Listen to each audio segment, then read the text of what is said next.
What happens when a CEO grabs a mop just to check on morale and uncovers a system-wide betrayal instead? Wesley Hartman always knew he didn't build the cafe chain from scratch, his father did. But he'd spent the last 9 years expanding it from 6 locations to 17. Still, lately, something felt off. The numbers were fine mostly, but employee turnover was creeping up.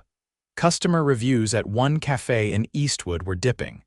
And last week, an anonymous comment on their employee portal said, "We're not machines. We work late and get paid less." Guess that's the culture now. Wesley didn't want to sit through another filtered report from his operations team. He wanted to see it for himself. So he picked one of the 17 cafes at random Eastwood and showed up as a new hire under the name Dale. He wore a cheap windbreaker, beige khakis, and a beard he hadn't grown in 15 years. He even added reading glasses. It helped that none of the cafe workers had ever met him. Most of them were part-time, and Eastwood had a new manager, someone Wesley had only seen on paper. Sean, late 30s, promoted 3 months ago. Wesley walked in at 6:43 a.m., 10 minutes before his shift. The cafe was already buzzing. A line out the door, the espresso machine hissing, and a girl in her 20s tossing pastries into the display case faster than he could follow. "You the new guy, Dale," she called. "You're late by 2 minutes." "Yeah, sorry," he said. "Traffic," she nodded, barely looking at him. "Name's Piper." "I'll show you where the aprons are. Grab one and meet me by the walk-in." Wesley followed her, noting how fast she moved. She had a calm but focused energy, no wasted words. Her shirt had a coffee stain on the sleeve, and her hair was tied up in a messy bun. But she looked like she ran the place even though she wasn't the manager. By 7:15, he was helping restock milk crates and wiping counters while Piper prepped cold brew. The cafe was short at least 2 people, and no one looked like they had time to breathe. "Hey," Wesley asked between refills, "are we always this short on staff?" Piper glanced up from the sink. "Pretty much. 2 people quit last week. One guy got sick, but Sean didn't replace him. Said cutting hours keeps labor down." "Is that even allowed?" she shrugged. "Allowed? Probably not, but you want to go tell him." Wesley didn't answer, he just kept wiping. At 10:30, Sean finally showed up. He wore a leather jacket, talked loudly, and never once looked at the customers. Instead, he walked straight to the back, yelled something about numbers, then walked out again. Wesley watched him log into the tablet near the clock and screen. Piper leaned over and whispered, "That's when he does it." "Does what?" She hesitated. "Nothing, forget it." Wesley didn't let it go. During the lunch rush, he saw Sean again, this time standing near the time clock, tapping furiously on the screen. Then again, when 2 workers left early, he made them clock out, but then stayed behind and typed for another full minute. Something wasn't right. Later that afternoon, Wesley helped Piper refill the syrup bottles. "You seem smart," he said. "What did you mean earlier? That's when he does it." She hesitated again. Then she looked around, lowered her voice. "He changes our clock-out times, says we're on the floor too long. So if we stay till 3:30, he edits it to 3 o'clock, says it's to balance labor so we don't go over budget. He docks your pay every week. Why doesn't anyone report it?" "We did. But the district manager's his cousin." Wesley stared at her. "You're serious?" She gave him a tired smile. "Why would I lie? Look, some of us need this job. I'm saving for nursing school. I pick my battles." Wesley nodded slowly. His heart was racing. He wasn't just hearing about mistreatment, he was standing in it, watching it happen, and he knew exactly what he had to do next. By the time Tuesday rolled around, Wesley had already decided to extend his undercover shift for a full week. No one questioned it. Piper simply handed him a clean apron, and he got to work unloading a shipment of paper cups and oat milk. The backroom was cramped and the air smelled faintly of bleach and burnt coffee grounds. He'd barely finished stacking the boxes when another barista, a tall kid named Lewis, came in holding a tray of dirty mugs. "You're Dale, right? New hire?" Lewis asked without turning. "Yeah, cool. You got any dish gloves back here? Mine split yesterday and the manager said to just deal with it." Wesley opened a drawer, found one torn glove and one with holes at the fingertips. "These are all I see," Lewis sighed. "Figures." He took them anyway, then added, "Watch your hours, by the way." "He's been trimming mine for weeks." Wesley nodded. He didn't need more confirmation, but he was starting to see how widespread it was. Different people. Same story. At noon, the lunch crowd hit hard. Wesley took orders at the register. The line moved slowly. Piper worked the espresso machine, visibly tense. Her eyes kept flicking toward the back hallway. At one point, she leaned toward him and whispered without looking up, "Sean's been on a call with corporate for 15 minutes. Brace yourself." Sure enough, a few minutes later, Sean walked out, jaw tight, voice louder than necessary. "Piper, take your break, now." "I've only been on 4 hours," she said, not even glancing at him. "Doesn't matter, you're over the limit. Go, I'm in the middle of break." "Now." She handed off the milk pitcher to Lewis without another word and walked into the back, stiff-legged. Wesley stepped in behind the bar, helping Lewis get through the drink queue. It wasn't until things calmed 20 minutes later that Sean approached him. "I don't think I've introduced myself properly," he said, clapping a hand on Wesley's shoulder. "I'm Sean, I run this ship." Wesley turned and gave a polite nod. "Dale, good to meet you. You've been decent so far, quick on the register, but just remember this isn't a daycare. We move fast and no one gets special treatment." "Understood," Sean leaned in a little. "Also, don't get too chummy with Piper. She's got ideas about how things should run, but she's not the one in charge." Wesley kept his face neutral.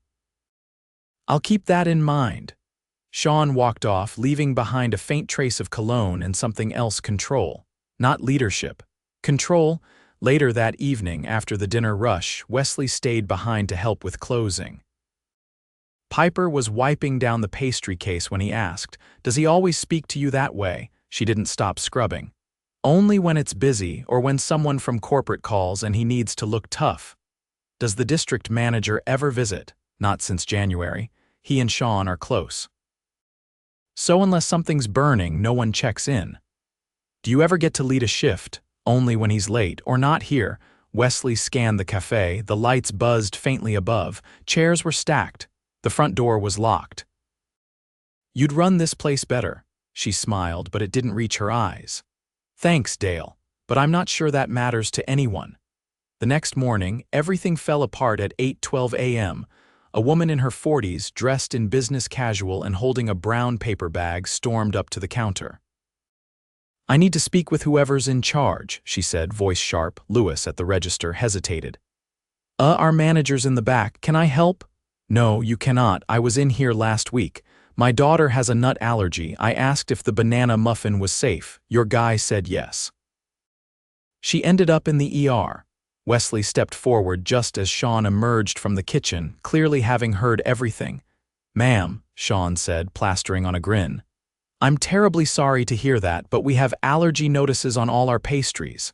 You said it was fine, you." "I remember your face." Sean's voice dropped.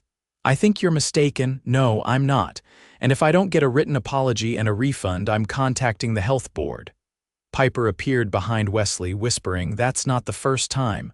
"What do you mean?" She warned him last month. "He doesn't read the product updates. We got new muffins from a different vendor." Wesley turned, heart pounding. He stepped forward, gently touching the woman's arm. "Ma'am," he said, voice calm, "can I get you some water? You don't have to stay." "But I want you to know that I heard you." She looked at him, eyes tired. "Thanks, just make sure it doesn't happen again." She left and Sean turned to the team. "Don't speak to customers unless you're trained. That's not your place." Wesley stared at him. "It is if someone's child ends up in the hospital." "Are you trying to get fired, Dale?" "No," Wesley said. "Just trying to make sure we don't kill anyone." Sean's face tightened, but he didn't respond. Later that day, Wesley watched the clock in tablet more closely. At 2:45, Lewis clocked out. 5 minutes after he left, Sean walked over, tapped in his manager code, and edited Lewis's time down by 20 minutes. Wesley waited until the cafe was empty, then stepped into the back room with Piper and Lewis. "I saw him do it. Clear as day." Lewis looked down. "He's been doing that since I started." Wesley reached into his pocket, pulled out a small device and showed it to them. "You recorded it?" Piper asked. "Video and audio, I had to be sure." Lewis blinked. "Why would you do that? You're just a new guy." Wesley met their eyes. "I'm not." They stared. "I'm Wesley Hartman. I own this company." Piper dropped the cloth in her hand. Lewis took a step back. "You're serious?" "I wish I weren't, but I needed to see it for myself." Neither of them said anything. "Tomorrow," Wesley said, "he's gone and I'm staying." "Until this place runs the way it should," Piper exhaled sharply. "What about the district manager? He'll be replaced too. Anyone protecting this kind of behavior has no place here." Lewis shook his head slowly. "I thought no one would ever care." "Well, I do," Wesley said. "And now that I've seen it, I can't unsee it." He looked around at the tired chairs, the broken gloves, the edited timesheets. "There's a lot to fix, and I'm starting with this store." The next morning, Wesley arrived earlier than anyone else. He stood in the darkened cafe with the lights still off, and the hum of the refrigeration units the only sound. He hadn't slept much. Instead, he'd spent most of the night on the phone with his legal and HR teams, reviewing footage, documenting timestamps, and making sure that what he was about to do would stick. By the time Piper and Lewis walked in, the lights were on, but the atmosphere was different. "Not tense, just coiled like the air before a thunderstorm." "Morning," Wesley said simply. Piper looked at him, still adjusting to the truth. "You're really here early." "I wanted things ready before Sean walked in." Lewis set his backpack down slowly. "You sure about this?" Wesley nodded. "He's clocked in for the last time." At exactly 7:03 a.m., Sean strolled in, sunglasses perched on his head, coffee in hand. He didn't acknowledge anyone, just walked straight to the back like always. Wesley followed him silently. Sean was halfway through pulling up the scheduling app when he heard the door close behind him. He turned, confused. "What are you doing back here?" "I need you to step out front with me." "I just got here. I'm aware." Sean lowered his phone. "What's this about?" Wesley held his gaze. "You'll find out shortly." Sean glanced at the apron still tied around Wesley's waist. "You're not my lead. You don't give orders." "No," Wesley said. "I own the company." The silence was immediate. Sean's mouth opened slightly, but no sound came out. His eyes darted to the door, then back. "You're full of it." Wesley pulled out his phone and tapped a few times. Within seconds, the screen showed a company contact list, his name at the top, photo and title included, Sean's face drained of color. "I've seen what you've been doing," Wesley said quietly. "I have it recorded. The clock edits, the allergy incident, the hours you've cut illegally, it's over." Sean took a step back. "Wait, this is a setup." "No, this is accountability." "I was following labor models corporate sends those. Nobody told you to dock pay or falsify records. That was your call." "And it stops now." Sean's tone shifted. "Look, I can explain. You don't understand what it's like running short-staffed day after day. You were short because people quit. You never replaced them. You intimidated the ones who stayed." Sean's voice rose. "You think you can fix this place by firing one guy? Good luck. You'll be back to chaos in 2 weeks. You're not the only one who knows how to run a shift." Wesley opened the door. A member of the HR team stood just outside, clipboard in hand. She stepped forward without a word and handed Sean a sealed envelope. "You're being terminated for cause," she said calmly. "You'll be escorted out." Sean stared at the envelope like it might burn him. "This is insane." Wesley didn't respond. He stepped aside and the HR rep nodded toward the exit. Once Sean was gone, Wesley returned to the floor.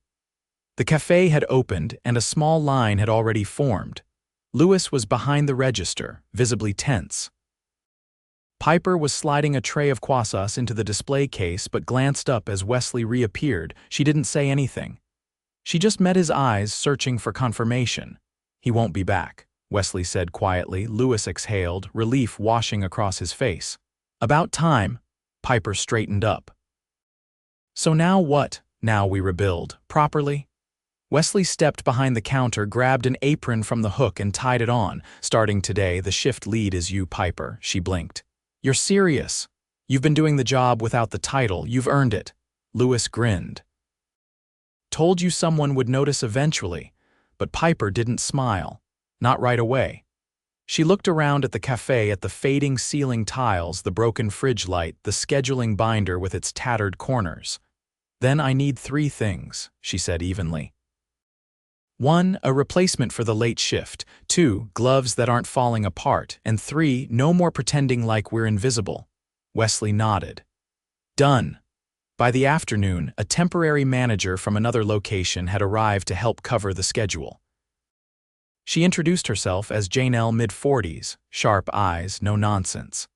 She didn't speak much, but she took notes on everything and asked real questions like where the delivery logs were, or why the blender seal hadn't been replaced.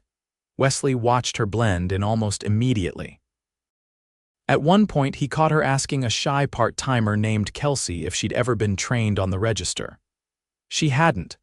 Within 10 minutes, Janelle had her ringing up drinks. Meanwhile, Wesley stayed on the floor, helping Lewis stock the grab and go fridge. A customer with a stroller asked if they had dairy-free pastries. Lewis hesitated, then looked to Wesley. New vendor, right? So, probably not yet. Let me find out for sure, Wesley said. He walked into the back and pulled the vendor's sheet. The muffin in question had almond flour. He returned to the front. Not safe, he told the customer. Contains almonds. We're working on getting better labeling. The woman nodded. Appreciate the honesty. As she left, Piper stepped beside him. See how easy that was, she said. No ER visits required. Wesley chuckled. Imagine that. By close that night, the team was exhausted, but something had changed. No one rushed out. No one avoided eye contact. Lewis was humming as he cleaned the steam wand. Kelsey was carefully wiping down the counter like it actually mattered now. Wesley sat at one of the small corner tables, sipping a lukewarm espresso, watching the space he thought he knew. Piper joined him, still in her apron. Today was different, she said. It was overdue. She looked down at her hands, then back up. I didn't think anyone at the top would ever come down here, let alone do dishes. Wesley leaned forward. That's my failure. I let distance turn into detachment. She didn't argue. I'm building a new check-in structure, he continued. Monthly visits, unannounced, not to catch people, to listen. We're also replacing the timekeeping system. No more edits without double confirmation. Good, she said. Because no one here trusted it. I know. We're also setting up a direct line for employees to report issues outside the district chain, fully anonymous if needed. She nodded slowly. That'll help, Wesley stood. It's not just this cafe. I'll be visiting the others, quietly listening first. Piper tilted her head. You planning to wear that apron every time? For now, he said, untying it. It reminds me who I work for. She smiled, but this time it was real. As she walked back behind the counter, Wesley took one last look around. The trash was out. The floor gleamed. The air smelled like cinnamon and soap. The work wasn't done, not by a long shot, but for the first time in a long time it was being done right. The next 3 weeks were measured, deliberate, and uncomfortable in all the ways growth usually is. Wesley didn't vanish after Sean's firing. He stayed embedded, working alternate shifts across different stores, never announcing who he was, never drawing attention to himself unless the situation demanded it. At Eastwood, his presence became a steady current, not a spectacle. He took early morning deliveries, scrubbed grout behind the trash bins, learned to calibrate the espresso grinder properly from Lewis, and made sure Piper had the authority and support to run her shift without interference or excuses. But fixing what had broken wasn't just about replacing one bad manager. It was about rebuilding trust in a place where trust had been quietly eroded for too long. I'm not trying to prove anything, he told Piper one night as they refilled the napkin dispensers. I just want to stop pretending that a spreadsheet can explain what's happening on the ground. She nodded, tying her hair back without looking at him. Then you're already doing more than the last district manager ever did. The new district manager, a woman named Alana, came in quietly during the second week. She didn't carry a clipboard or wear heels. She wore a dark green crewneck and carried a notebook with pages already marked up. She stood in the back during peak hours and watched how Piper reassigned tasks when the Wi-Fi went out. How Lewis adjusted the music volume based on who was in the cafe. How Kelsey counted the till twice without being asked. Alana asked questions, real ones, and listened to the answers without interrupting. She didn't praise or criticize, she took notes and asked follow-ups. At the end of the day, she pulled Wesley aside near the loading dock. "You were right to clean house," she said. "This team doesn't need a top-down fixer. They needed someone who'd stop using them like numbers." Wesley crossed his arms. "They need consistency. You think you can give them that?" Alana looked straight at him.